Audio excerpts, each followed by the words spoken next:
Hello बच्चों। तो आज जैसा कि आप देख रहे हैं ब्लैक बोर्ड पे एंट्री मैंने कर दी है। तो एंट्री से आपने आइडिया लगा ही लिया होगा कि आज हम लोग क्या करने वाले हैं। तो सबसे पहले आप सभी को मेरी तरफ से ढेरों शुभकामनाएं आपके बोर्ड एग्ज़ाम के लिए। आने वाला एग्ज़ाम जो हमारा कल है वो है आपका हिंदी।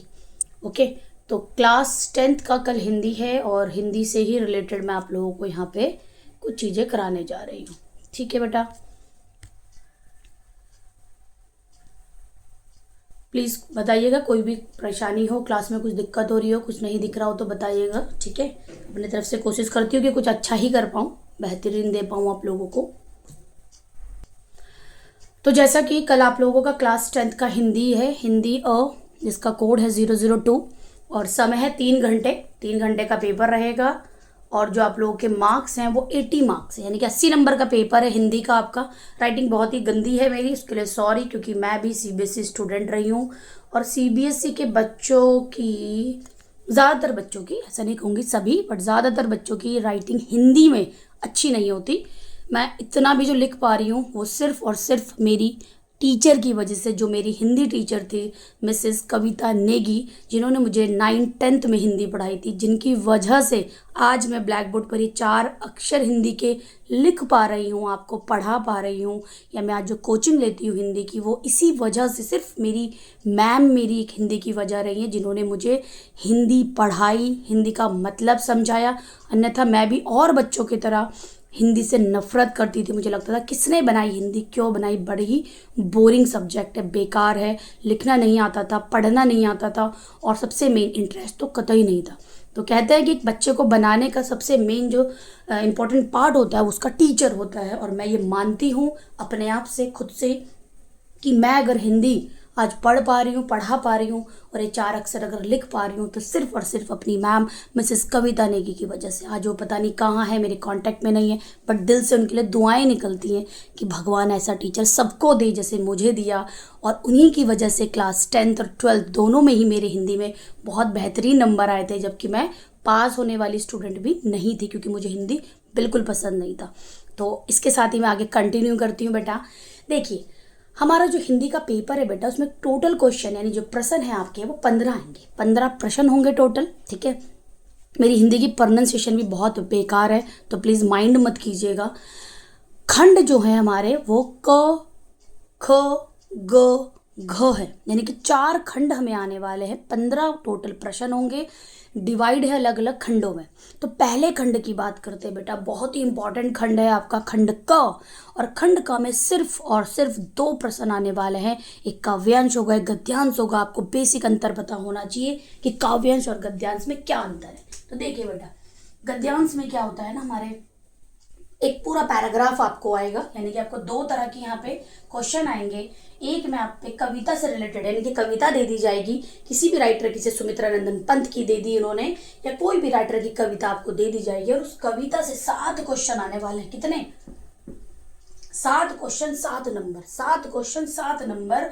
और ये आएंगे, सबसे अच्छी बात, ये एमसीक्यू फॉर्म में आने वाले हैं, यानी कि इनसे 5 क्वेश्चन एमसीक्यू का आता है। अब बच्चा देखो, आप लोग सोचते हो कि यार मैम बार बार ये ब्लू प्रिंट पे क्यों घुस जाती है, सिलेबस में क्यों घुस जाती है, ये मेन इंपॉर्टेंट चीज़ क्यों नहीं बताती। तो बेटा सबसे इंपॉर्टेंट है हमारा सिलेबस। अगर आपने अपने बोर्ड एग्जाम में अच्छे नंबर लाने हैं ना, तो सबसे पहले सिलेबस से गो थ्रू होइए। अब बार बार सिलेबस को पढ़िए, समझिए। सिलेबस के अंदर ही सीबीएसई ने सब कुछ दिया है कि क्या इंपॉर्टेंट है, क्या पेपर में आने वाला है। और हम क्या गलती करते हैं, हम सिलेबस नहीं देखते, और हिंदी तो कतई नहीं देखते, क्योंकि मैं खुद से बता रही हूँ, मैं अपने स्कूल टाइम में सबसे बेकार सब्जेक्ट हिंदी को मानती थी। बट आज मुझे लगता है कि हिंदी हमारी मातृभाषा है बेटा, हमें आनी चाहिए, एटलीस्ट लिखना पढ़ना तो आना चाहिए। तो सीबीएसई आपको ये मौका देता है। क्लास 10th में, 12th में ऑप्शनल हो चुका है, हमारे टाइम पे ऑप्शनल नहीं था, सभी हिंदी में पेपर देते थे। 12th में सब्जेक्ट था मेन हिंदी, बट आज ऑप्शनल है कि आप हिंदी की जगह कुछ और भी ले सकते हैं। बट हिंदी आनी चाहिए, सबको पढ़नी चाहिए बेटा, नहीं तो फिर एक टाइम के बाद ये हिंदुस्तान रहेगा कहाँ, ये तो अंग्रेज बन जाएगा ना। इंग्लिश आनी चाहिए, इंग्लिश भी करो, मैं ये नहीं कह रही इंग्लिश मत करो, स्पेनिश मत करो, जर्मन मत करो, सब लैंग्वेज सीखो, बट ये हमारी मूल बेसिक लैंग्वेज है जो हमें आनी चाहिए। तो देखिए बेटा, बहुत ही बेहतरीन तरीके से पेपर का सिलेबस बनाया, बहुत ही बढ़िया है। अगर आपने सिलेबस को समझ लिया ना मेरे साथ, तो आप ये मानिए 80 नंबर के पेपर में जो बच्चा बिल्कुल मेरे तरह हिंदी से नफरत करता है, जिसे हिंदी पसंद नहीं है, उसे हिंदी यहाँ से पसंद भी आएगी और 50 से 60 मार्क्स के बीच उसके यहाँ से आ जाएंगे, कितना ही वो बोर फील कर रहा हो हिंदी पढ़ने में। तो बस आप थोड़ा सा समझिए, आगे मेरे साथ कंटिन्यू रहिए। क्लास में बहुत शॉर्ट लूंगी, ज़्यादा लेंथी नहीं लूंगी, क्योंकि मुझे पता है बच्चे बोर हो जाते हैं। और इसके बाद आप लोगों का मैथ्स का एग्जाम है, जो कि सभी बच्चों के लिए बहुत इंपॉर्टेंट है। तो हिंदी कंटिन्यू करते हैं। सात नंबर के 2 क्वेश्चन आ रहे हैं, ठीक है। टोटल आपका खंड क जो है वो 14 नंबर का आ रहा है। देखिए 14 नंबर का, और ये बेहतरीन नंबर है जो आप आराम से निकाल सकते हो अपने, आराम से। कैसे? देखिए 7 नंबर और 7 नंबर के 2 क्वेश्चन। हर एक क्वेश्चन से, यानी कि अगर मैं काव्यांश की बात करूं, यानी जहाँ पे कविता, एक पूरा पैराग्राफ कविता का आएगा, और उस कविता से 7 क्वेश्चन आने वाले। कितने बेटा? 7।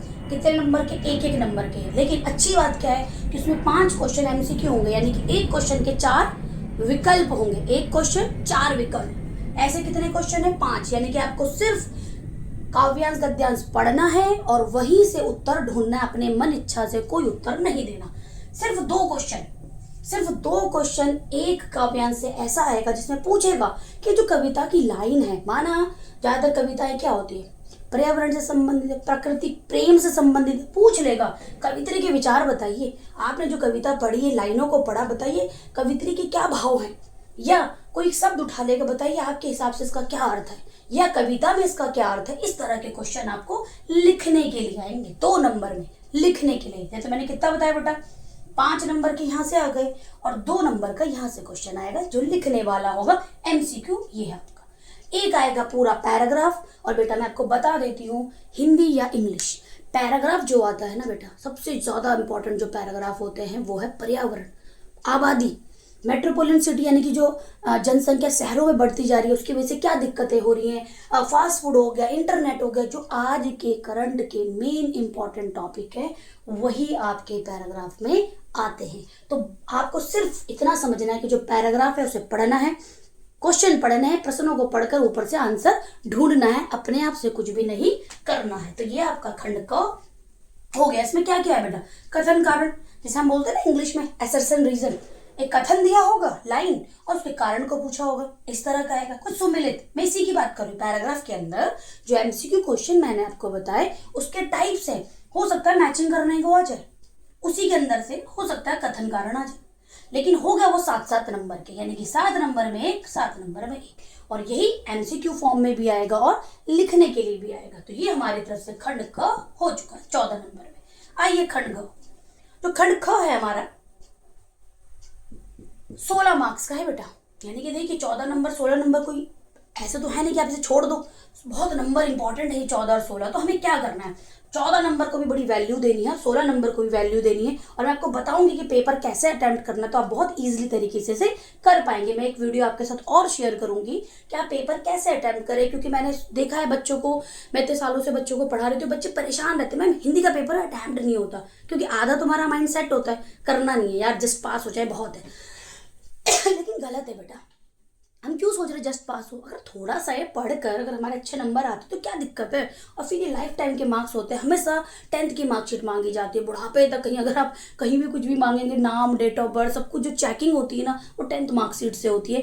10th में जो नंबर आते हैं ना, वो बड़े अच्छे होने चाहिए, किसी को दिखाने के लिए भी हमें अच्छे लगने चाहिए। जैसे मेरी मार्कशीट में अच्छे नंबर नहीं है, तो दिखाते हुए थोड़ा हेजिटेशन होती है, अरे कोई देख ना ले कि अरे इनके नंबर अच्छे नहीं थे। बट वो टाइम अलग था, सीबीएसई में तब 50-60% आना भी बहुत बड़ी बात थी। आज तो 99% में भी बच्चे रो रहे हैं कि बहुत कम है, जबकि उस टाइम नंबर बहुत इंपॉर्टेंट थे, 50-60, क्योंकि चेकिंग ही ऐसी होती थी। सीबीएसई अपने आप में टफ बोर्ड था, लेकिन आज सीबीएसई ने बच्चों को बता दिया ना कि कैसे कैसे पढ़ना है। हमारे टाइम पे ऐसा नहीं था बेटा, जैसे मैं आपसे सिलेबस डिस्कस कर रही हूँ, ऐसे हमें नहीं बताया जाता था, हमें ये नहीं बताया गया कि कैसे पढ़ना है। लेकिन आज आप सबके पास सारी फैसिलिटी है, यूट्यूब पे लाखों चैनल है जो आपको पढ़ा रहे हैं, बस पढ़ने वाला होना चाहिए, कंटेंट आपके लिए अवेलेबल है, बस को देखने वाला होना चाहिए। आइए खंड ख में 16 नंबर का है बेटा, और सबसे अच्छी बात व्याकरण है। अगर किसी बच्चे को ग्रामर आती है इंग्लिश के, सभी को आती है, तो उसके लिए व्याकरण बहुत हार्ड नहीं है, बहुत इजी है।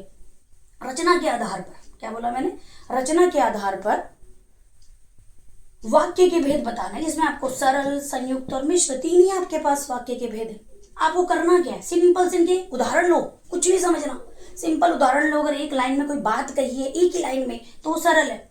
दो अलग अलग वाक्यों को मिलाकर कोई बात कही तो संयुक्त है, फिर दो अलग अलग वाक्यों को मिलाकर बात कही गई तो मिश्रित है। बस फर्क दोनों में एक है कि यहाँ संयुक्त में अगर वाक्यों को अलग करते हो तो दोनों ही अपने आप में संपूर्ण अर्थ देते हैं और मिश्रित में संपूर्ण अर्थ नहीं होता। अगर आप वाक्यों को तोड़ दोगे तो एक अर्थ पूरा देगा और एक अर्थ पूरा देगा ही नहीं। बस यही पहचान है इनकी और ये बहुत ही महत्वपूर्ण है बेटा। यहाँ से आते हैं आपको सीधा सीधा 5 क्वेश्चन और कर रहे हैं 4, यानी जो 16 नंबर का आपका व्याकरण है वो 4 टॉपिक से आ रहा है। हर एक टॉपिक से 5 क्वेश्चन आ रहे हैं, करने हैं 4, यानी कि एक आपको ऑप्शन मिल रहा है। तो यहाँ से आपके पास जो वाक्य है रचना के भेद पर आधारित आपको 5 आएंगे, करने आपको 4 है। आइए बेटा वाच्य, अब वाच्य की बात करती हूँ। बेटा दिख रहा होगा नीट एंड क्लीन। थोड़ा सा क्लियरिटी कम थी तो मैंने इसको जूम कर दिया है, छोटे छोटे पार्ट्स में आपको इसे दिखा देती हूँ ताकि आपको क्लियरिटी भी रहे। ठीक है बेटा, तो ये आपके मैंने बताया कुल प्रश्न हिंदी में 5 आएंगे। खंड क में आपको गद्यांश काव्यांश आएगा, उससे प्रश्न आएंगे और वो कुछ 5 MCQ के होंगे, कुछ 2 आपके लिखने के लिए आएंगे। खंड ग में हम बात करें 16 नंबर की आपकी व्याकरण आएगी, 4 इसमें से टॉपिक है, जैसे कि आपकी रचना के आधार पर वाक्य के भेद हो गए, सरल, संयुक्त तो मिश्र। वाच्य की मैं बात करूं, अगला टॉपिक वाच्य है बेटा। एक होगा ये टॉपिक, दूसरा है वाच्य। वाच्य में करत और कर्म और भाव 3 वाच्य आपको आते हैं। और बेटा सबसे अच्छी बात, इससे भी MCQ आने वाला है, यानी कि आपके पास प्रश्न भी होगा और उसके विकल्प भी होंगे। आपके पास ऑप्शन है, चॉइस है, आप उसमें से चुनिए ना। अगर आपको बेसिक चीजें पता है कि इसकी भाषा की परिभाषा क्या है, इसका मतलब क्या है, तो सिंपल है कि आप वहीं से आंसर ढूंढ लेंगे। बस एक चीज और ध्यान रखिएगा, वाच्य के जो भेद है उनकी कृपया परिभाषा जरूर पढ़े, क्योंकि 1 से 2 नंबर में परिभाषा आती है। नेक्स्ट टॉपिक है बेटा पद परिचय। पद परिचय के भी आपको प्रकार पता होने चाहिए। पद परिचय से भी 5 ही प्रश्न आएंगे, आपको पद दिए होंगे, आपको पहचानना है कि उसका कौन सा भेद है और इससे कुछ नहीं आता। एंड लास्ट टॉपिक हिंदी व्याकरण का बेटा अलंकार है। और अलंकार इतना बेहतरीन टॉपिक है, बहुत ही बेहतरीन है। बस दिक्कत क्या है कि हम उसको अपनी डेली लाइफ के उदाहरण से जोड़कर नहीं पढ़ते, इसलिए हम क्या हो जाते हैं बेटा, बोर हो जाते हैं हम लोग। हमें लगता है कि अरे कैसे होगा, ये तो बहुत ही हार्ड है, जबकि अलंकार बहुत इजी टॉपिक है, बहुत ही इजी। अब कैसे मैं आपको बताती हूँ, देखिए बेटा कुछ एग्जाम्पल दे के समझाऊंगी और आप इससे समझ भी जाएंगे।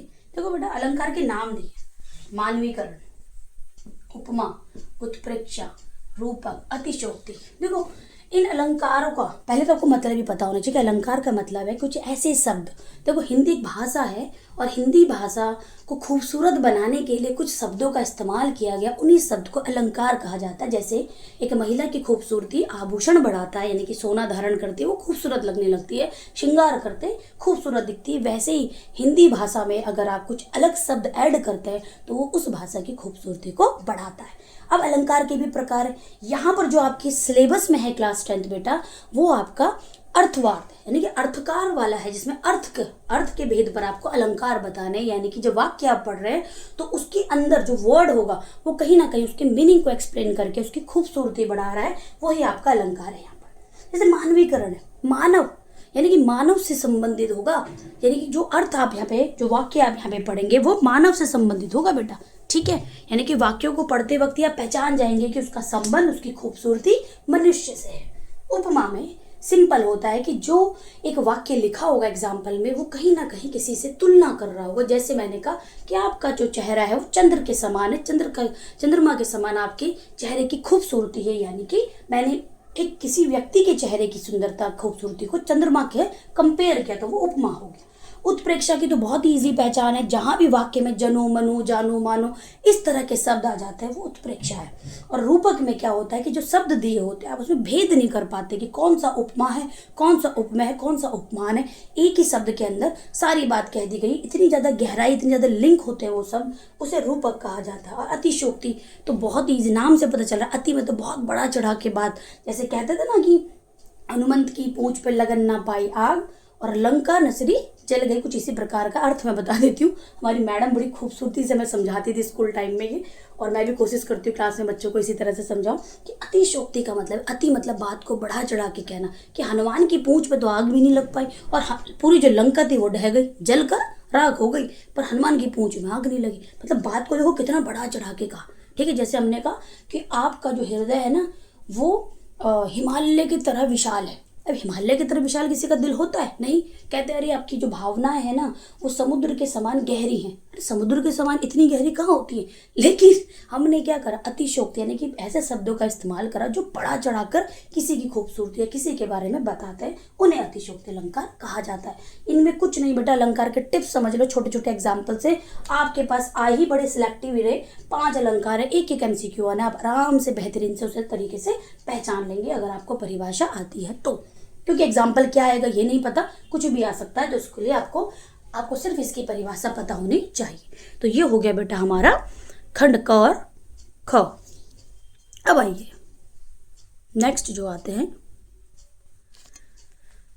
खंड ग।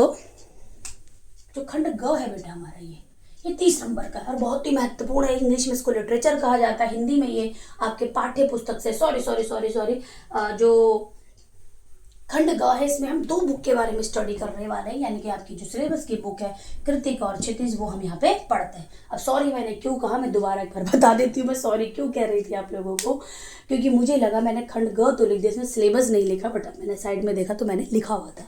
ठीक है, मैं अब क्लास लेते वक्त लिखती तो शायद आप लोगों का टाइम वेस्ट होता है, इसलिए मैंने सब कुछ पहले से लिख दिया ताकि आप लोगों का समय खराब ना हो, क्योंकि कल आप लोगों का पेपर है, मुझे पता है टाइम वेस्ट नहीं होना चाहिए, एक एक मिनट आप लोगों के इंपॉर्टेंट है। अब आइए बेटा, जो खंड ग है आपको पता है 2 बुक है आपके पास, कृतिका और क्षितिज। मैंने यहाँ पे एग्जाम्पल देके इसलिए समझाया चैप्टर के, आपको बता दूं कैसे आपको पढ़ना है। देखो बेटा, कृतिका और क्षितिज अपने आप में, कृतिका और जो क्षितिज है वो अपने आप में आपके लिए इंपॉर्टेंट। देखो बेटा, अभी हम जो कंटिन्यू करेंगे वो कृतिका और क्षितिज से लिंक करते हुए आपको बताएंगे खंड ग आपको कैसे करना है। देखो 30 नंबर का, यानी कि बहुत अच्छे नंबर है ये, 80 में से 80 नंबर का हिंदी का पेपर है, तो 30 नंबर बहुत होते हैं जो हमारी सिर्फ 2 बुक से आ रहे हैं। आपको पढ़ना कैसे आप इस 30 नंबर को ले लेंगे और बहुत इजीली ले लेते हैं बेटा, बहुत ज़्यादा दिमाग नहीं लगाना। कृतिका और क्षितिज की बुक हमारी 2 बुक है, दोनों बुकों में दिया गया है। देखो बेटा, जो कृतिका है उसमें सिंपल आपको चैप्टर दिए हैं, पार्ट दिए हैं, पार्ट भी ज़्यादा नहीं है, 5 पार्ट है आपके।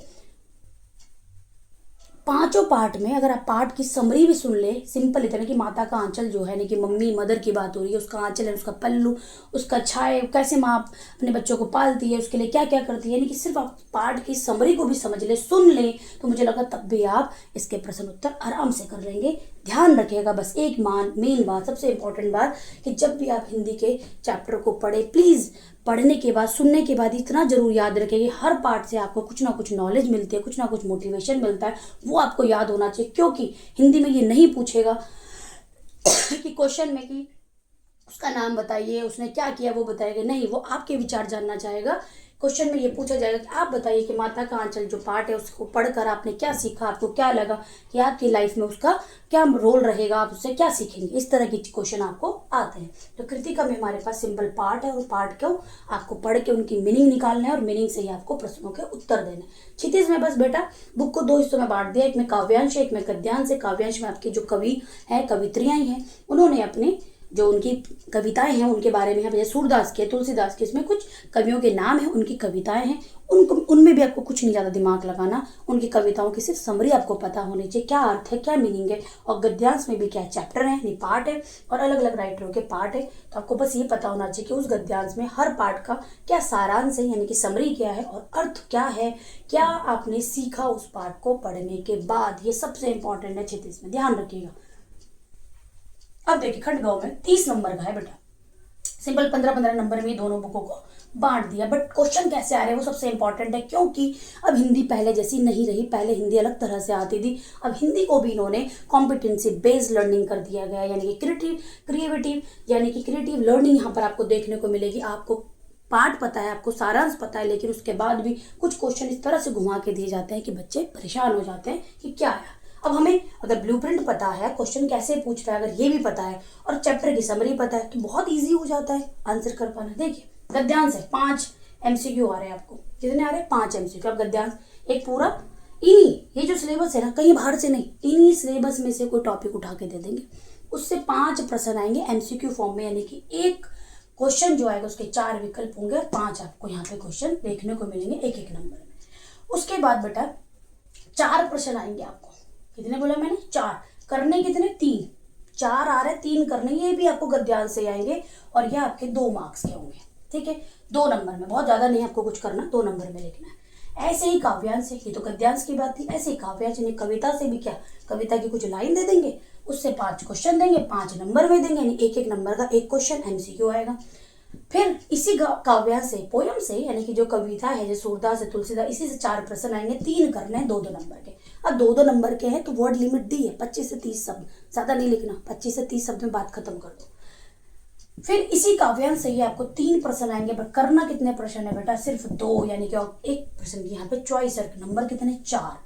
इसका मतलब 4 नंबर का है, तो आपकी जो वर्ड लिमिट होगी वो ज़्यादा होगी, ज़्यादा शब्दों में आपको यहाँ पे बात कहनी है। देखो बेटा, लॉन्ग क्वेश्चन करने के लिए सिंपल है कि क्वेश्चन का कहीं ना कहीं इस तरह का आएगा कि बताइए, ये सूरदास की कविता है, सूरदास की कविता से आप क्या सीखते हैं, या उसका जो अर्थ है वो आपके जीवन में से संबंधित है क्या, आप या फिर आप अपने आसपास के पर्यावरण में या अपने आसपास के समाज में इस तरह की कोई चीज़ें देखते हैं, इस तरह से पूछेगा, जहाँ आपको अपने शब्दों में बात को कहनी। आपको चेक कर रहा है CBSE कि क्या बच्चा इन चीज़ों को समझ कर, यानी कि इन चैप्टरों को पढ़कर समझ कर कुछ बात कह पाएगा अपने शब्दों में, वो रटी रटाई चीज़ें पूछना नहीं चाहता। तो आपको यहाँ पर चैप्टरों की समरी के साथ ये पता होना चाहिए कि चैप्टर किस चीज़ से रिलेटेड है, वो क्या समझाना चाह रहा है, तो आप बेहतरीन तरीके से अपना क्वेश्चन पेपर यहाँ पे कर पाएंगे। अब लास्ट खंड घ है, और घ आपका 20 नंबर का है, रचनात्मक है। रचनात्मक मतलब होता है क्रिएटिविटी, राइटिंग यानी लिखना, लेखन से भी कहा जाता है, यानी कि आपके लेखन को चेक किया जा रहा है कि क्या बच्चा 10वीं में आकर, यानी कि 14-15 साल का बच्चा क्या लिखना जानता है, और लिखना जानता है तो क्या उसको इस तरीके से डिवाइड करेगा जैसे इन्होंने सिलेबस में दिया है। तो पहला अनुच्छेद से पैराग्राफ राइटिंग कहते हैं इंग्लिश में, 6 नंबर का आ रहा है बेटा, बहुत इंपॉर्टेंट है 6 नंबर, और बहुत ईजी है लेना। मैं आपको तरीका बताती हूँ कि अनुच्छेद कैसा करना है। देखो बेटा, एक टॉपिक है अनुच्छेद में, फास्ट फूड टॉपिक है, फास्ट फूड, उसके अंदर 4 से 5 सब टॉपिक दिए होंगे ऑलरेडी बोर्ड ने, आपको उसमें दिमाग नहीं लगाना। उन 4 सब टॉपिक पर आपको पेपर करना है। जैसे कि अगर अनुच्छेद दिया है कि फास्ट फूड, अब उसके नीचे के जो बिंदु होंगे 4-5 सब टॉपिक, उसमें लिख दिए। पहला सब टॉपिक है फास्ट फूड से आप क्या समझते हैं, उसकी परिभाषा दीजिए। दूसरा पूछ रहे फास्ट फूड सब टॉपिक और युवाओं का संबंध। तीसरा पूछ रहे फास्ट फूड से सकारात्मक चीज़ें और फास्ट फूड की नकारात्मक चीज़ें। और लास्ट पूछ रहे कि बताइए फास्ट फूड का भविष्य क्या है। इस तरह के अनुच्छेद के अंदर सब टॉपिक होंगे और आपको उन्हीं सब टॉपिक पर लिखना है। आप अपनी तरफ से कुछ नहीं लिखेंगे, क्योंकि बोर्ड यही देखना चाह रहा है कि भाई बच्चों को कहा कि तुम लिखो, तो वो तुम में क्या कर रहा है, बहुत कुछ यहाँ दे दिया ना, तुम लिखो, बनाकर लिखो। लेकिन यहाँ कह रहे नहीं, हम आपको सब टॉपिक देंगे, उसमें से बताओ आप कैसे लिखोगे। आप हमारे दिए सब टॉपिक पर अपने वर्ड फिट कर सकते हो, अर्थ निकाल सकते हो, तो बनाओ अनुच्छेद। 6 नंबर का है बेटा, बहुत ही बेहतरीन 6 नंबर है, आराम से आता है। बस 1-2 अनुच्छेद लेखन की प्रैक्टिस कर ले, क्योंकि हिंदी में 2 ही चीज़ दिक्कत करती है, एक स्पेलिंग, राइटिंग तो चलो ठीक है जैसे भी है, क ख ग समझ आना चाहिए तो लिख ही लोगे, लेकिन अगर आपने स्पेलिंग गलत लिख दी तो वो नेगेटिव इंप्रेशन जाता है एग्जामिनर के आगे। और दूसरा बेटा स्पीड, हिंदी की स्पीड बहुत कम बच्चों की अच्छी होती है। 3 घंटे में 80 नंबर का पेपर कर पाना बहुत मुश्किल है। भले ही प्रश्नों की संख्या 15 है, बट वो 15 अपने आप में 2-2 पेजेस के होते हैं। क्वेश्चन उन्हें पढ़ना, समझना, अर्थ ढूंढना में भी टाइम लग जाता है, इसीलिए पेपर बच्चों का बहुत छूटता है। सिर्फ हिंदी नहीं, इंग्लिश में भी छूटता है। तो प्लीज़, इंग्लिश का पेपर आप लोग ऑलरेडी दे चुके हैं, तो आपको काफ़ी हद तक एक्सपीरियंस हो गया होगा कि आपकी इंग्लिश में कैसे कैसे दिक्कतें आई। तो उसी को फॉलो करते हुए यहाँ पे चलिए कि जो गलतियाँ वहाँ करी वो यहाँ ना करें। तो हिंदी में बेटा रचनात्मक पाठ की बात करूँ तो अनुच्छेद 6 नंबर का है आपका। देन उसके बाद पत्र आएगा। देखिए बेटा, अनुच्छेद आपको 2-3 देते हैं, ज़्यादा ही देते बल्कि 3-4, उसमें से कोई एक करना है 6 नंबर में। पत्र 2 आएंगे, एक फॉर्मल एक इनफॉर्मल। ये मैंने इंग्लिश में लिखा, हिंदी में थोड़ी लंबी हो रही थी लैंग्वेज, शॉर्टकट में कर दिया इंग्लिश। तो फॉर्मल का मतलब होता है औपचारिक, यानी कि जो आप किसी ऑफिस, कार्यालय या स्कूल में लिखते हैं, कॉलेज में लिखते हैं, किसी प्रधानाचार्य को, किसी अधिकारी को, उसे फॉर्मल कहा जाता है, यानी कि औपचारिक। और इनफॉर्मल यानी कि अनौपचारिक, यानी कि जैसे आप अपने यार दोस्त, भाई बहन, मौसा, ताऊ, चाचा को लेटर लिखते हैं, पत्र लिखते हैं, उसे कहते हैं अनौपचारिक। ये 5 नंबर का आएगा, तो ये बहुत बेहतरीन 5 नंबर है जो आप आराम से पा सकते हैं। क्या करना है इसके लिए, सबसे मेन फॉर्मेट, एक बार फॉर्मल और इनफॉर्मल का फॉर्मेट जरूर लिखें, और जो आपको इजी लगे ना उसकी प्रैक्टिस करो, क्योंकि चॉइस तो मिल रही है ना, क्या दिक्कत है, चॉइस मिल रही है, पहले ही पता है कि 2 आने हैं। तो आपको जिसका इजी फॉर्मेट लगता है, बॉडी कंटेंट इजी लग रहा है बना पाना, उसी की प्रैक्टिस कर लो। कल पेपर में 2 आने हैं, वही एक करके जाना, उसी को करना, क्योंकि कंटेंट में क्वेश्चन में अपने आप में दिया है कि फॉर्मल लेटर में किसके बारे में लिखना है और इनफॉर्मल में किसके बारे में लिखना है। ठीक है। देन नेक्स्ट क्वेश्चन जो आएगा, सव्रत और ईमेल। अब इसका मतलब मैं बता दूं, पहले मैंने भी इसको बहुत समझा, क्योंकि अब ये चीज़ें आने लगी, हमारे टाइम पे ऐसे नहीं आता था, ये पिछले कुछ सालों से ही आया, तो मैंने इस चीज़ के बारे में बहुत ज़्यादा पढ़ा और समझा। पहले लगता था अरे बड़ा बहुत हार्ड है, बच्चे कैसे करेंगे, लेकिन बहुत हार्ड नहीं है, बहुत ईजी है और अच्छा है। देखो कैसे, ईमेल आप जानते हैं हम मेल करते हैं ना, इलेक्ट्रॉनिक मेल, मैसेज करना, जो हम इंटरनेट से मेल करते हैं उसको ईमेल कहा जाता है। देखिए 5 नंबर का, कुछ नहीं लिखना होता, सिंपल होता है ईमेल लिखने का तरीका, फॉर्मेटिंग पता होनी चाहिए, और ईमेल किसके लिए लिखना है वो ऑलरेडी क्वेश्चन में दिया होता है, तो आपके हमें 5 नंबर आराम से। वैसे 2 क्वेश्चन है ये ऑप्शन में, सव्रत में आता है, जैसे कि मेरे को किसी जगह जॉब के लिए अप्लाई करना, कहीं वैकेंसी आई है, तो मैं वहाँ पे क्या करूँगी, बायोडाटा या रिज्यूम दूंगी ना अपना, तो उसमें क्या होगा, मेरी जानकारी, मेरा रिज्यूम, मेरा डाटा, तो मुझे अपना नाम, मम्मी पापा का नाम, birth, date of birth, birth place, qualification, presently work कहाँ, कितना एक्सपीरियंस है, मेरी एक्स्ट्रा किस एक्टिविटीज़ में मैं इन्वॉल्व हूँ, किस तरह के सर्टिफिकेट मेरे पास है, अपनी पूरी डिटेल मुझे देनी होती है। उसको लिखने के लिए आपको बहुत ज़्यादा टाइम चाहिए होता है, इसलिए मैं कहूँगी हर बच्चा ईमेल की ही तैयारी करे, और यहाँ से फॉर्मल इनफॉर्मल में इनफॉर्मल की करे। क्यों? क्योंकि रीज़न है, छोटा सा रीज़न है, फॉर्मल में ना बहुत अच्छे शब्द, बहुत अच्छे वाक्यों का इस्तेमाल करना पड़ता है, बट इनफॉर्मल में अगर आप अपने यार दोस्त, भाई बहन को किसी को पत्र लिख रहे हैं, तो आप एक नॉर्मल भाषा में भी लिखेंगे तो भी एग्जामिनर आपको मार्क्स देगा। यहाँ पर आप ईमेल को चुने, क्योंकि ईमेल बहुत छोटा होता है, कम टाइम में लिखा जाता है, और बहुत सारे बच्चों को ईमेल लिखना आता है। बायोडाटा लिखना बहुत ज़्यादा लेंदी टाइम है, टाइम टेकिंग है, और इतना टाइम पे होता नहीं, तो ईमेल की ही प्रैक्टिस करें 5 नंबर में। आइए लास्ट, विज्ञापन और संदेश। देखो बेटा, संदेश में वही मैंने कहा, सिंपल एक मैसेज होता है, आप किसी को संदेश दे रहे हैं, और यहाँ पर है विज्ञापन। यहाँ पर अगर मैं इन दोनों की बात करूँ, संदेश में फिर भी आपको शब्द ज़्यादा लिखने होंगे, विज्ञापन पे शब्द की जो सीमा है वो कम है, तो प्लीज़ यहाँ पे विज्ञापन की तैयारी कीजिए। बस कुछ नहीं, साइड में थोड़े से फोटो वोटो बनाइए, पेन से स्ट्रक्चर ड्रॉ कर दीजिए, लाइक जैसे विज्ञापन में बेटी बचाओ बेटी पढ़ाओ, या पर्यावरण के बारे में, तो या फिर होली अब आने वाली है, होली के बारे में, ये तो एक विज्ञापन दे दिया कि हम होली का समारोह करा रहे हैं, इस तरह का कुछ भी आगे, तो आप प्लीज़ एक साइड में बनाइए बॉक्स, देखिए हैप्पी होली, और 2-4 लोग रंग रूंग खेलते हुए बना दिए, और वहाँ पर ही उसके बारे में लिख दिया कि होली को सेफली खेले, इस तरह के रंग, यानी कि कम लिमिटेड वर्ड में आपका विज्ञापन खत्म, और 4 नंबर आपको यहाँ से मिल रहे हैं, टोटल 20 नंबर। अब देखिए बेटा, 30 और 20 50, यानी कि 80 में से 50 नंबर ये 2 खंड लेते हैं, और बहुत ही बेहतरीन खंड है ये, जो आपको बहुत अच्छे मार्क्स देते हैं। अब मैं आपको बता देती हूँ कि आप पेपर कैसे कीजिएगा, एक वीडियो और लेकर आऊँगी, कुछ चीज़ें मैं अभी स्किप कर रही हूँ, वो मैं आपको बाद में बताऊँगी। थोड़ी सी चीज़ें यहाँ पे बताना चाहूँगी, जो 80 नंबर का पेपर है उसमें से 30 और 20 50 नंबर, यानी कि 60% पेपर तो इन 2 सेक्शन से, जो बहुत ही इंपॉर्टेंट है। तो प्लीज़ अभी भी जिन बच्चों को चैप्टर की समरी नहीं पता, समरी सुन लीजिए, उन समरी को सुनते वक्त प्लीज़ कहीं खोना मत, उन समरियों में ही डूबना कि उस पार्ट का अर्थ क्या है, वो कहीं ना कहीं वो अर्थ आपको कुछ सिखा रहा है, जो आपको सीख मिल रही है ना उस चैप्टर में, वही पूछेगा CBSE। तो अब आपको बस इतना करना है कि चैप्टरों की समरी को समझ लीजिए, सुन लीजिए, आपका ये 30 नंबर यहाँ से कवर हो जाता है। 20 नंबर में मैंने आपको बता दिया कि लेखन है, आपका लेखन चेक हो रहा है, क्रिएटिव राइटिंग कर पा रही है नहीं, इस तरह की चीज़, और आपको मैंने ऑप्शन के साथ बताया कि आप क्या क्या प्रिपेयर करें। तो इतना आपको अपना काम आज के लिए मैं दे रही हूँ करने के लिए, इसे कंप्लीट कीजिए, क्योंकि कल है हमारा पेपर, हमारे पास ज़्यादा टाइम नहीं है। ठीक है बच्चों, तो ये सिलेबस मैंने लिख दिया है। राइटिंग देख के आप लोग कह रहे होंगे कि देखो टीचरी की राइटिंग अच्छी नहीं है, चले बच्चों को सिखाने, बट सॉरी, कोशिश कर करके ही मैंने यहाँ तक भी राइटिंग बनाई है अपनी अच्छी, क्योंकि मैं लिखती रहती हूँ हिंदी भी, तो काफ़ी हद तक मेरी अच्छी हो चुकी है। अगर स्कूल टाइम की बात करूँ तो बहुत ही गंदी राइटिंग थी मेरी।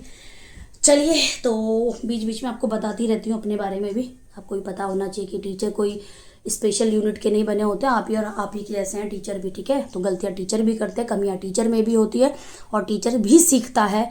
लर्निंग जो है ना बेटा, सीखने की जो प्रक्रिया है वो पूरे ज़िंदगी की होती है, एक दिन की नहीं होती। या ऐसा नहीं कि आप स्कूल टाइम में तो आप अभी सीख रहे हैं, ये सारी चीज़ें आप लाइफ टाइम सीखेंगे, और बहुत कुछ सीखेंगे। अभी तो आप सिर्फ CBSE दिए सिलेबस को सीख रहे हैं, बाद में वो कुछ मिलेगा सीखने को जो आपके सिलेबस का पार्ट होगा ही नहीं। तो सीखते रहिए, सीखने की ललक हमेशा अपने अंदर रखिए, ललक होना बहुत ज़रूरी है। अगर आपके अंदर सीखने की ललक रहेगी तो आप कभी ज़िंदगी में हारोगे नहीं, क्योंकि हारता इंसान तभी है जब उसके अंदर इच्छाएं या कुछ करने की शक्ति ही नहीं बचती, वो हार जाता है कि मेरे बस के कुछ नहीं है।